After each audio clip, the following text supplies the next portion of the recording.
Kind of a long time coming thing for me. Um, I've played a little bit of this game, first couple maps, long time ago. Don't know why I ever stopped. It's brilliant. And I've decided, with us taking breaks every once in a while on off weeks for Mage and things like that, I wanted something I could upload a little bit more regularly, that's reliant only on me to the channel. So I'm going to start a playthrough of Banner Saga, and I do plan on. I have all three games, so I'm planning on doing the whole trilogy. And we're going to see how far we can get. As for like Iron Manning it or anything like that, I think because it's been a while since I've played, I'm just gonna play on normal, and we're just gonna run through this, uh, trying to keep everyone alive, and if there's the need for a possible reset, I will take it.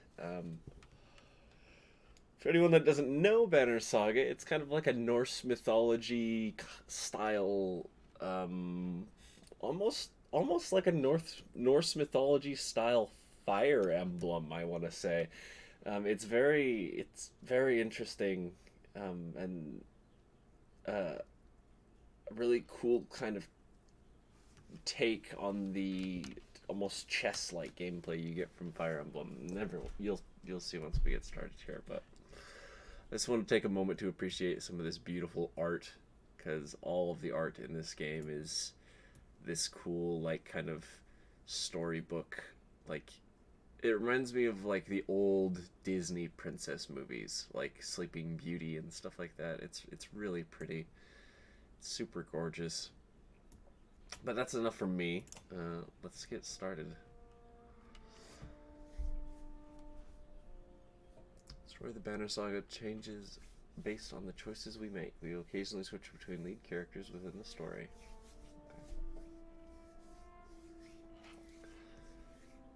The gods are dead.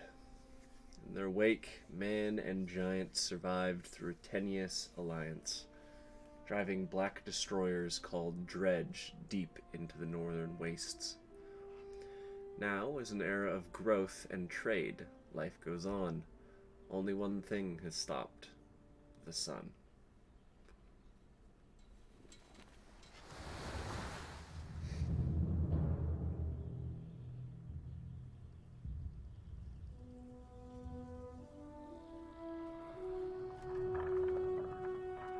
Að sjá dreggjana á ferli neðanfor. It has been several long months on the road. The first signs of snowfall accost us on our approach to Strand, largest of the trade cities on the Val-human borders, and our last collection before returning to the capital. Several days ago, the sun simply came to a stop in the sky. Though during these long winter days, none of us can be certain how long it has been this way. Some of the men in the caravan have taken it as a dire omen. I am not quick to superstition, but I myself will be glad to be done with this year's rounds. We have been warned by stranded travelers about brigands on the path through Ridgehorn, our road home. Our captain seems unconcerned. Perhaps he is as eager as I to be done here. We will rest here this day and inquire further when we speak to the governor.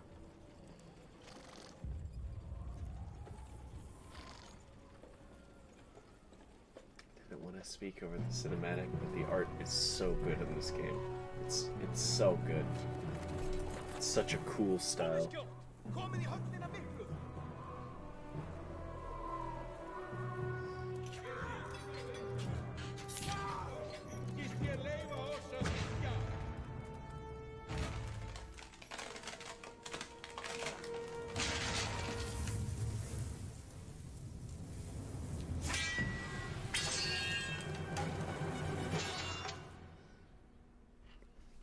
We start off playing as the Giants.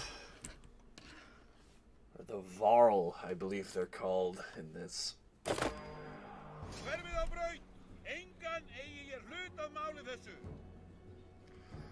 We've arrived just in time. The chieftain in red and his men are now looking at a tougher fight than they bargained for. Drag around the screen to see your surroundings. Click the check mark to continue. So you can adjust the maps a little bit. I got just like take a moment. Look at the detail, but like the not detail of some of this. Like all the people and the, oh my god, this is I don't know why I waited so long to play this fucking game. It's so good. It's so good. These portraits show the order of initiative, taking turns from left to right. Your allies are in blue, the enemy is in red. It's our turn to act. Okay. Pretty bog standard turn order, alternating. I think there is a stat that initiative is based off of in this. I don't think it's just like a random order.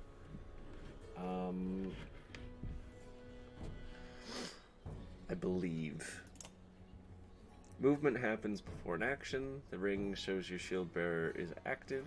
The blue tiles around him show where we can move. Very much like Fire Emblem. The only difference is, in this game, the Varl take up 4 squares, which is kind of a little bit more akin to like D&D, where you have, you know, a 5-foot square and then a large character taking up more than 1 square on a map. Very, very kind of that same style of like tabletop role playing, which is why I thought this would be a perfect fit for the channel. Mainly, some characters fill more tiles than others. The horned allies are a race of giants called Varl, who take up 4 tiles each, while humans fill a single tile. They can have a huge impact on our strategy. Yeah. Click the tile you want to move, then click the check mark to move your shield bearer here to get into attack range. So I'm curious. So typically, the yellow squares would mean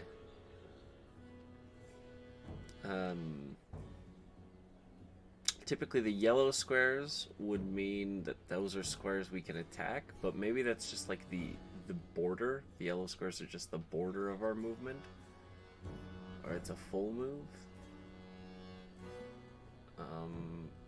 But I'll do as it says. Get us into attack range. We gotta confirm the movement. Okay. To target an enemy, click on the tile where they are standing. Target the enemy now by clicking his tile. Choose to either attack the enemy's strength or break his armor. The numbers beneath each icon, 2 and 5, show the damage that you'll deal to the stat. So, when you have an armor stat in this, any attacks that you take are lowered by the armor, unless you're targeting the armor, in which case, I believe all the damage, pardon me, will go straight to the armor. I think, if I'm remembering correctly. So, and if I'm also remembering correctly, I think different weapons will deal different damage to either strength or armor. Strength counts as both health and damage. A loss of 2 strength means you now deal 2 less damage. If strength falls to 0, the character falls in battle. Armor blocks strength damage, but can be reduced by a break attack. By breaking armor, you open them up to take more damage in the future. The enemy only has 5 strength remaining. A strength attack will kill him. Click the fist now to attack his strength and confirm our choice. This is like a team-based resource, like willpower. It's very similar to any kind of role-playing game or stuff like that, where you get like like a dice pool for the party that like people of the party can choose to pull dice from. It's very much like that. We don't need it here because this is just gonna kill him. Okay, he's dead. He's down. Each time we make a kill, our renown grows, which is used to later improve our characters. After taking action, your turn ends. Next up is the enemy. Turns always alternate, even if you are outnumbered. Despite being at full strength, the chieftain will do little damage against your shield breaker's high armor. Or your shield banger's high armor. Now it's your Warhawk's turn. He appears to be out of range of those enemies, but all characters can use willpower to boost their actions. Willpower is limited use, resource, so use it wisely. By clicking on the gold tiles, a character can move further than usual at the cost of 1 willpower. Oh, okay. So that's what the yellow tiles are. Like, go for it tile. I've been playing a little bit of Blood Bowl in preparation for the 3rd game, so this is like it's like go for it tiles, or like taking into account like sprint actions, I suppose. Red pulsing tiles beneath the enemy shall close. You'll have to get before they're in range. So we're using 2 willpower here to move 2 extra forward. Standard attacks only affect single enemy, but your Warhawk has a special ability that gives him a unique advantage. Click on his tile to access his ability. We'll bring up all of his combat options, including move, ability, attack, and turn. Okay, so I'll probably do this instead of clicking on the enemies I want to attack. I'll probably do it based on clicking on my own heroes, because I really like just having everything in one menu. Tempest. This ability description appears to be tooltips below. Tempest allows him to slam multiple enemies at once. Select an enemy and then confirm your attack. So because it's an ability, it will always cost us willpower, I believe. Normal strength damage to 2 adjacent going clockwise from the target. Going clockwise from the target.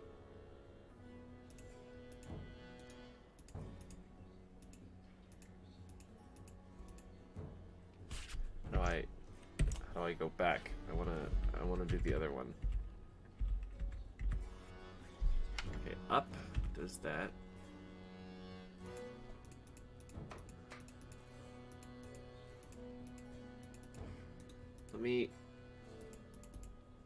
No, I want to...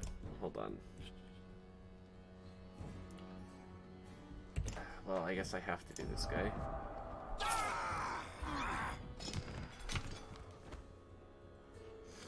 Having quick work of the chieftain's bodyguards, but there's only 1 enemy left. Players enter pillage mode. During pillage, each character moves in order, and there are no guaranteed turns. During pillage, each character moves in order and there are no more guaranteed turns. Check the initiative to see how the order has changed. Your allies now get to move twice in a row. Ah, okay.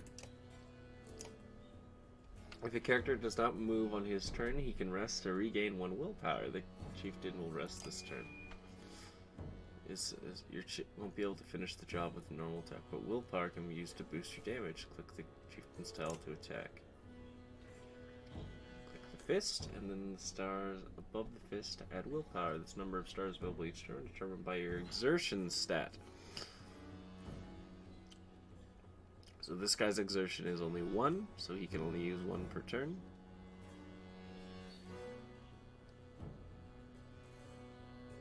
See the damage number go up as you add willpower. Okay. 9. Seems easy enough. Victory. The foes lying dead at our feet. Okay, 6 for now. Like a rabid wolf, that one. How did it come to this? We fool ourselves believing that peace will last. My grandfather built all this from a poor fishing village, you know. You watched the gods die. Watched the chaos that followed. Watched man and var slaughter each other, even before the dreads arose. All we've done is traded one struggle for another. Now that there are no more dreads to war against, we war against ourselves. This chieftain meant to kill me, and he's not the first. A dozen families in the city would gladly take my chair. This one had men waylaying merchants, both north and south of the city, strangling trade quite well, I would add, though he denied it to his lust. This sort of wolf doesn't stop biting because the head is cut off. It just grows a new head.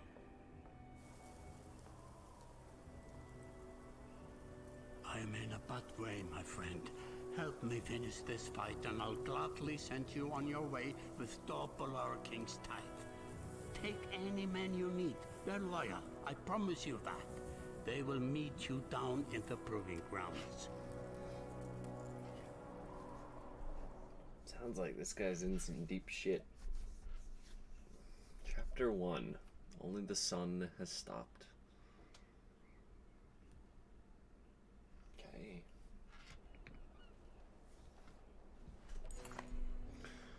You're approached by a familiar man who walks in step with you as you're leaving the Great Hall. He cuts to the chase.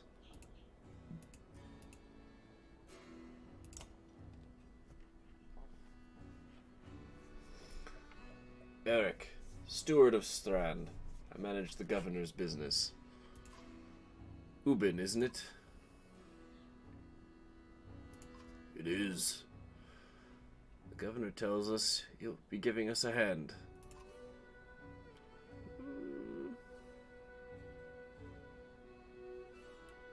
Seems a bit chaotic around here, Eric.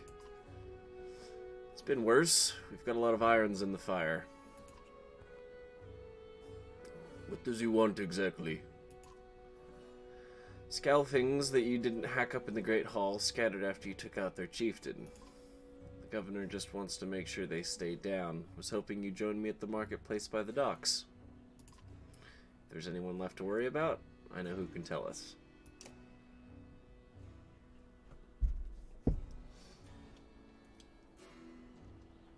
Click the market tent to visit the merchant. Okay.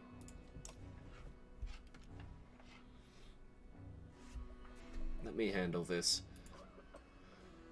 You meander through rows of open-faced houses and eroded stalls. Colored canvases flap on a briny current. One man in particular blanches as you approach. Had, I'm not in the mood today. For what? Talking to an idiot. The Scalfing's chieftain bled out about an hour ago, Had. So when you tell me what rat us the rest of them crawled back into. Oh, rat anus. I was like, that took me off guard. I'm sorry. So when you tell me what rat anus the rest of them crawled back into, nobody's going to try to kill you this time. They don't talk to me.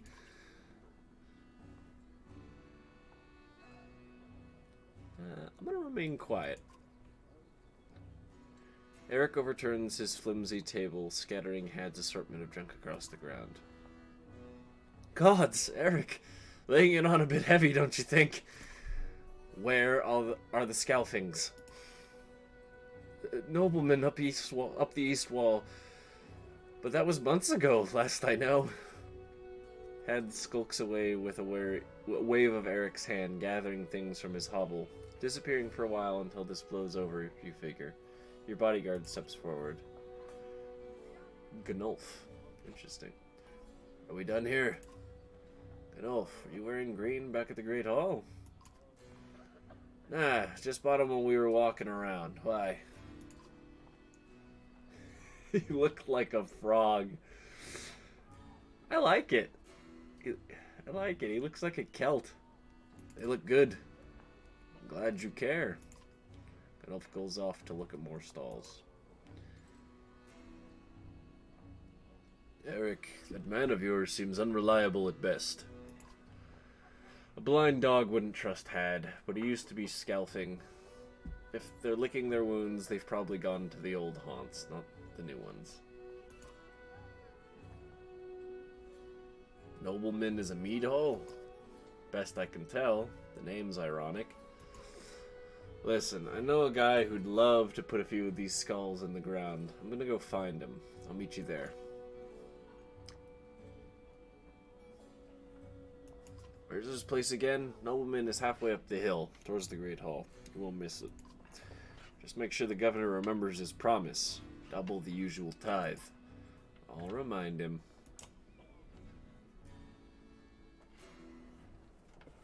There's the mead hall. I don't think... Sometimes there's extra options you can do, but I don't... That's so cool. I guess we're gonna go to the mead hall. You arrive in front of must-be nobleman. A few minutes later, Eric appears with a weather-beaten man introduced as Valgard. I'll point them out, Eric says over his shoulder. Ready? You're walking through the front door? They ran to a mead house, says Valgard. I'll be surprised if they can stand up straight right now. Alright, here we go. Valgard boots the door open so hard it won't close again without repair. As you enter the hall, Eric is already at the head of the table, his axe drawn. Wide-eyed drunken scalping scramble to find their own weapons, turning tables and mead steins in the process.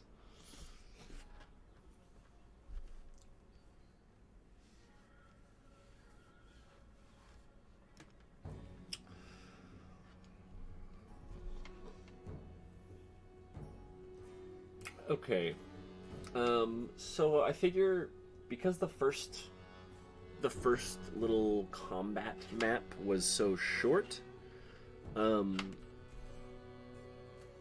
do this one as well, and then we'll end this first part here.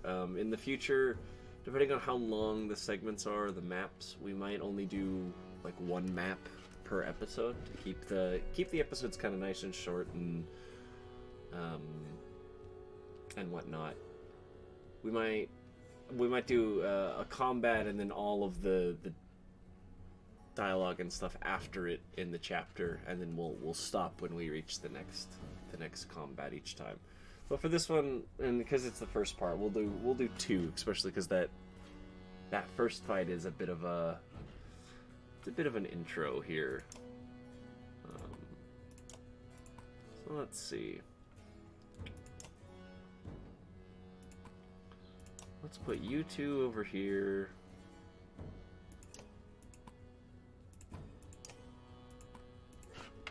Let's do something like this.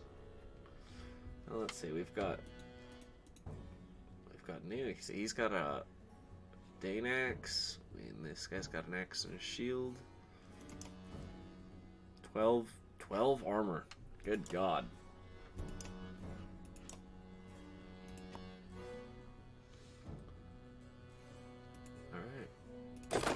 I was hoping for more of a fight than this. We don't want to close the gap. I don't think we want to close the gap too early here. Because if I rush this guy in... So this guy goes first. And then this guy...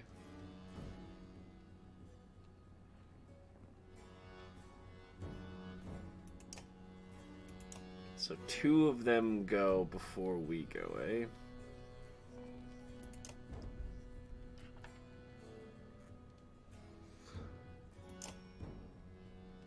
Plucks 3 damage per hit.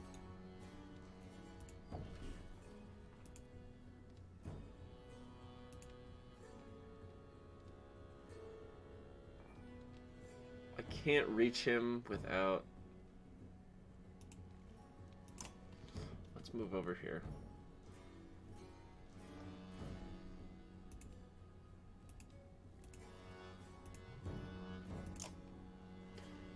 Yeah, let's use Stonewall. Just in case.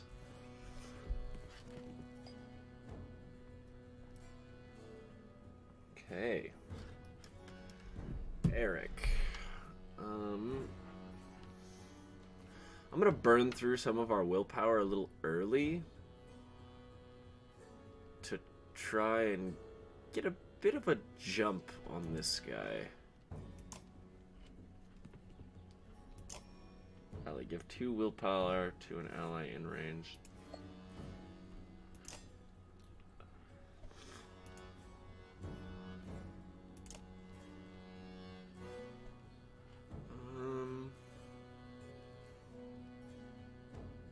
We have 6 willpower. Let's...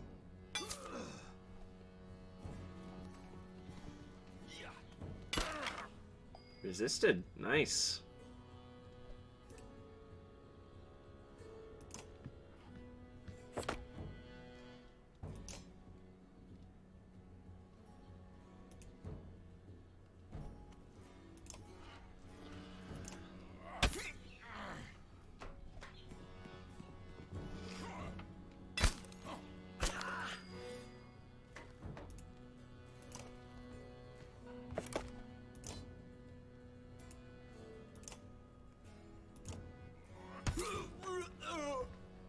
Okay.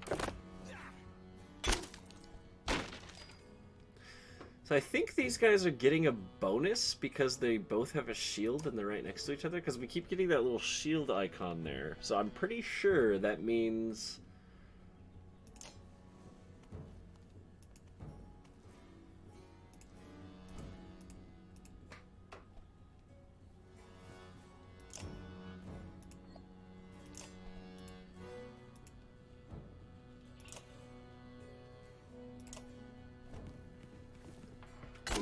I'm a little scared of for our boy down here.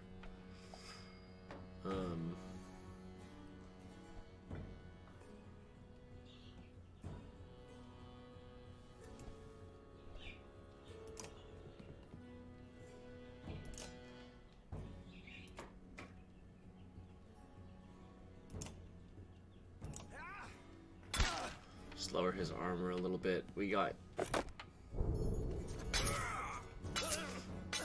God damn! What the hell? Good lord.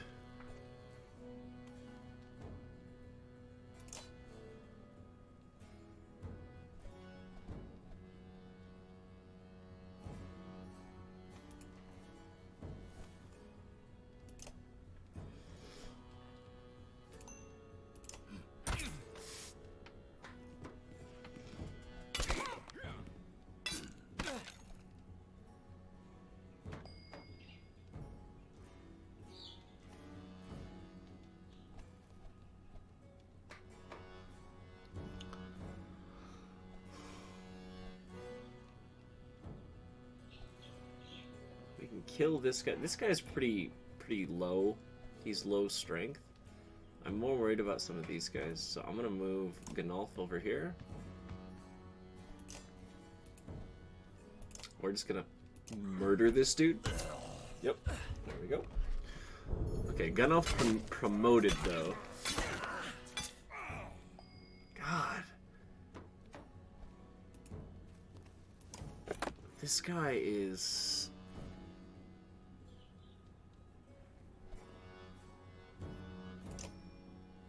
Yeah, we're gonna actually stonewall to try to stay alive here.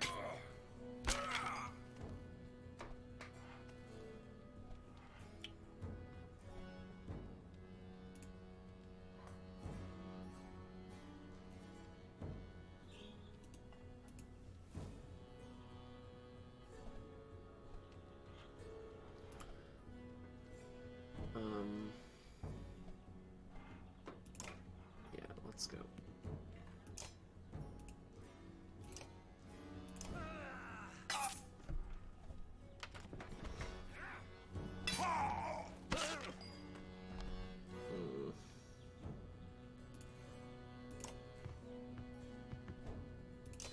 So we lost the lad, unfortunately.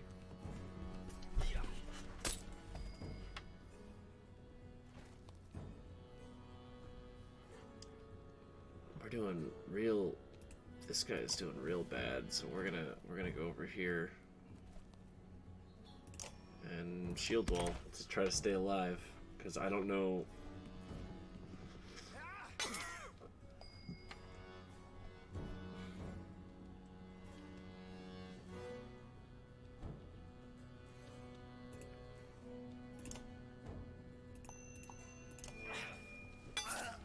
Nice.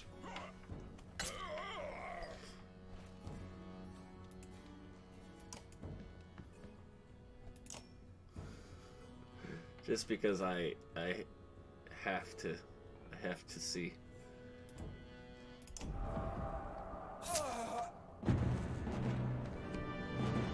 Damn, Gnolf is really good. The foes laying at your feet would regret. Oh, well, that was really, really fast. Defeated enemy with a Warhawk and a Warden. Promotion. Tempered by blood. Okay. 8 renown. It's a little... the things go through a little quickly, but that's okay. There they are. Gods be damned. Gotta go wash off this blood. Eric is looking at the hall's windows onto the bay. A fleet of longships approach with sails of bold reds and blues. One banner I know well. Vognir, next Reval kingship last we spoke. The other flag looks important. Yeah, important guests. See what I deal with all day long? Things make a little more sense. You hoped I'd have a stake at saying everything's fine here when the royal guests arrived. Not me, the governor. Now I have to make sure there are not rotting bodies or pools of entrails still in the Great Hall when they come by. Can I ask one more favor? What is it? You happen to stall our guests down at the docks? I wouldn't object. Maybe I will. Eric and Valgard hustle from the mead hall. To his credit, Eric tosses the barkeep a spare of silver for the mess. You give an apologetic shrug and go to greet the new arrivals down at the docks.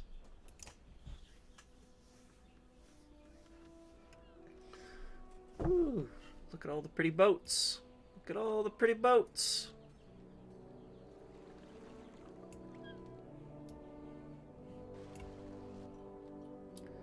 The docks.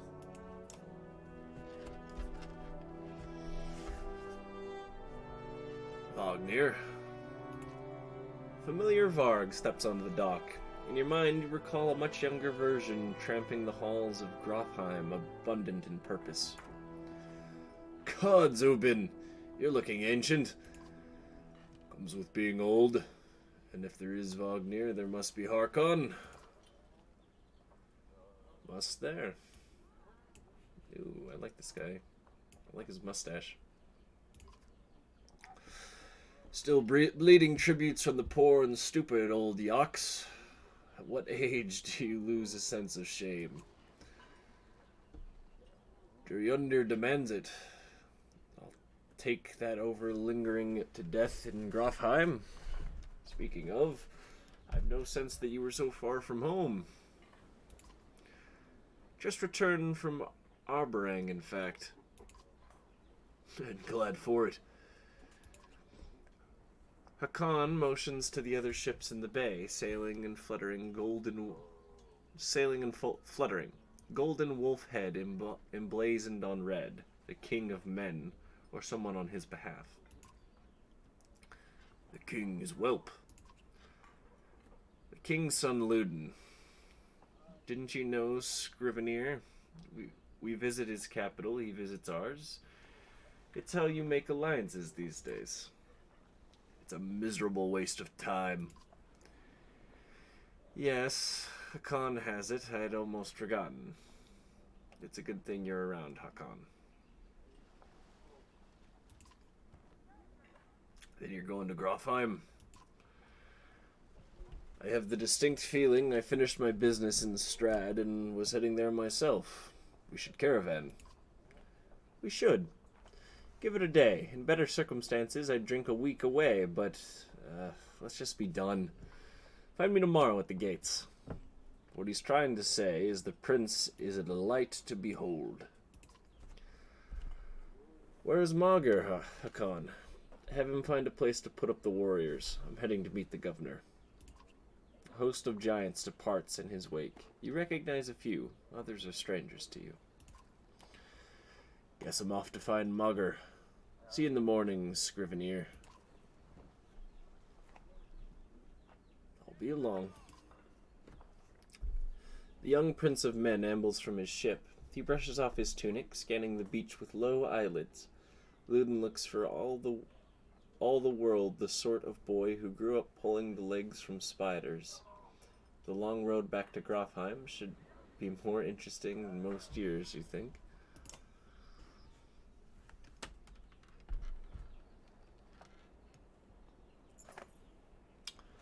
Wariness suddenly settles in, and you chuckle to yourself about what an odd day it has been. One of the governor's men at the Great Hall could find you a place to sleep. On the other hand, if you're going to join Wagner's caravan tomorrow, it might not hurt to share a drink with Hakon, or introduce yourself to the prince they spoke so highly of. So highly of, yeah. Let's do both of these little blebs, and then we'll end the episode here. Let's talk to Hakon. Scrivener! You find Hakon in a mead house surrounded by other Varl. Strand is no stranger to Varl, but rarely sees this many. Hakon waves you over. Went straight for a flagon. Wagner's the one who agreed to pass up a drink. I wasn't invited to the governor's hall anyway. You already missed the massacre. Every year I make the rounds collecting taxes. Every year it's the human settlements that give me trouble. No surprise. What this time? When I got here, the Great Hall was already full of bodies. We added a few more. Humans. I guess if I only lived as long as a yok's fart, I might be desperate to make something of myself too. Not too late to start trying, Hakon.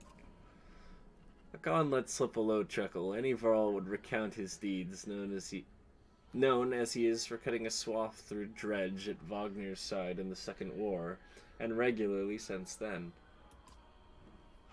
Down here, I'm a glorified bodyguard. You might have a point. Just another reason to get back to Grofheim. Soon enough, I imagine. You drink until the mead house becomes overbearing, and then step back into the cool air outside.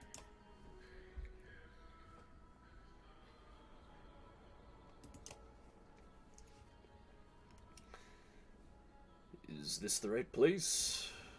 You find the prince at an inn. Guards blanket the building, including a sharp-eyed Varl. Who must be waiting for Luden. Pardon me, I don't know. I'm very yawny today, even though it's the afternoon. A woman in red eventually waves you over and stands nearby, arms crossed. Greetings, Prince Luden. Yes, you're with Wagner? I don't remember you. Not exactly. I've known Wagner for a long time. I'll be joining you back to Grofheim with my guards. Luden looks up for the first time. The woman doesn't react. Why? I work for the king, carrying tithes to the capital. We crossed by chance. Oh, a tax collector. Fine company. What do you want?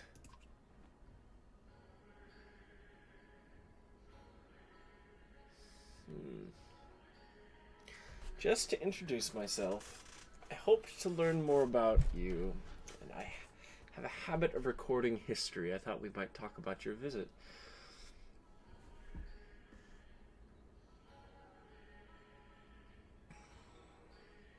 I don't know if we'll get to explore all these options, so I'm gonna go with the habit of recording history, because it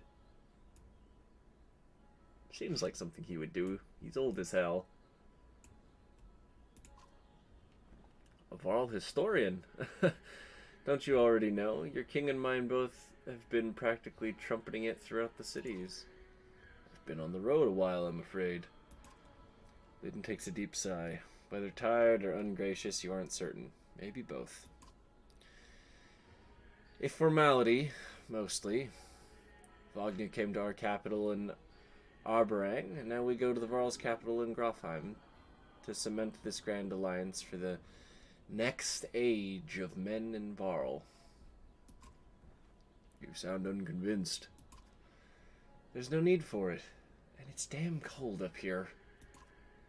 You get the sense he's struggling not to complain outright. Take the opportunity to excuse yourself. Alright, and I think with that, we're going to end the first episode. And on the next episode, we will head up to the Great Hall and maybe speak with Wagner a little bit more. Or maybe the governor. So until next time, it's Bygone Games, and hopefully I can keep some semblance of a normal schedule, which would be really nice. Till next time.